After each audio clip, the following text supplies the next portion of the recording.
penambangan data bersama saya Latifah Alfa. Materi untuk pertemuan ketiga kali ini adalah mengenai pemrosesan data.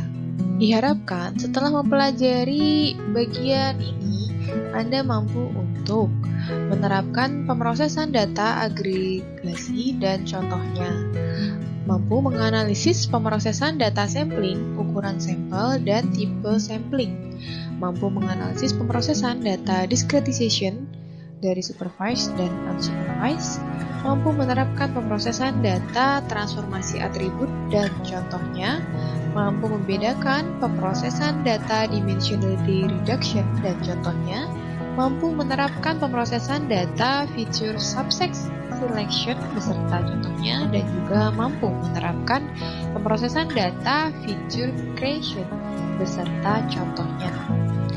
Dalam data preprocessing ada beberapa tahapan yang bisa diterapkan seperti agregasi, sampling, discretization, transformasi atribut, dimensionality reduction, feature subset selection, dan juga feature creation.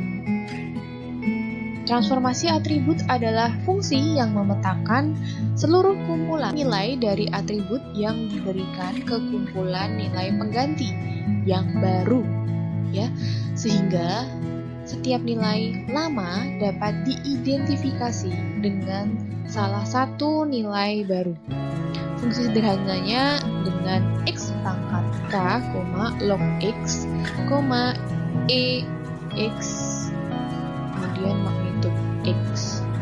Ya, normalisasi, ya kita gunakan normalisasi mengacu pada berbagai teknik untuk menyesuaikan perbedaan antar atribut dalam hal frekuensi kemunculan, mean, variance, dan juga range. Ya, kita hilangkan sinyal umum yang tidak diinginkan. Dalam statistik, ya standarisasi mengacu pada pengurangan rata-rata dan membaginya dengan standar defisiasi. Di sini contohnya adalah NPP atau Net Primary Production, ya, di mana NPP sendiri adalah ukuran pertumbuhan tanaman yang digunakan oleh para ilmuwan ekosistem. Ukuran ini dinormalisasi menggunakan z-score bulanan, ya, caranya dengan mengurangi rata-rata bulanan dan dibagi dengan standar deviasi bulanan. Nah, ini NPP ini di beberapa daerah, contohnya di sini di Minneapolis, ya ukurannya sekian. Kemudian Atlanta ukurannya sekian, ya lebih rendah ya. Kemudian ada dari Sao Paulo, Brazil, ya ukurannya cenderung di atas semua ya, tidak menyentuh ke batas 0. Nah, kita lihat korelasinya berdasarkan time series. Ini adalah nilai yang belum dinormalisasi. Kemudian yang di bawah ini adalah nilai yang sudah dinormalisasi. Ke dimensionality reduction atau pengurangan dimensi.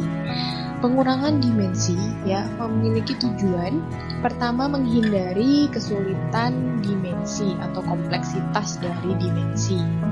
Lalu mengurangi jumlah waktu dan memori yang dibutuhkan oleh algoritma data mining.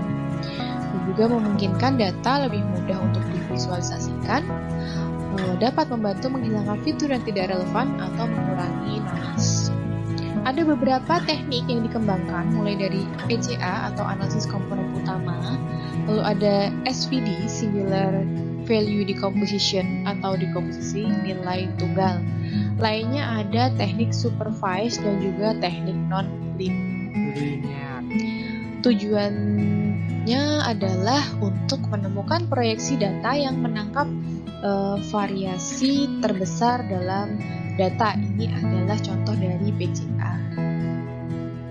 Lanjut ke feature subset Selection, ya, adalah cara lain untuk mengurangi dimensi data.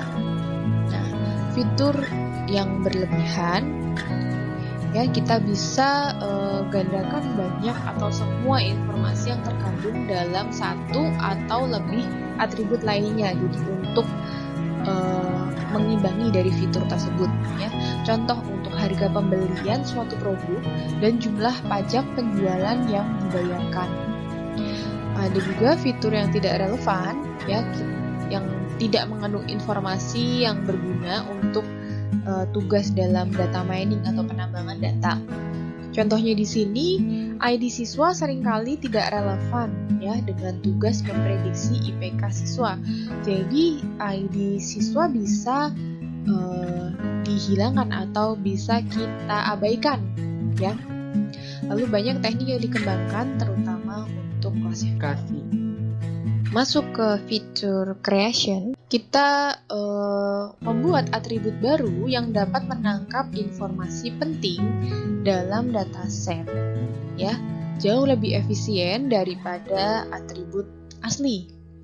Nah, ada 3 metodologi umum yang digunakan.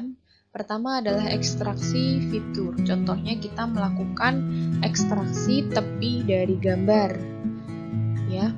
Lalu ada konstruksi fitur di mana kita membagi massa dengan volume untuk mendapatkan kepadatan.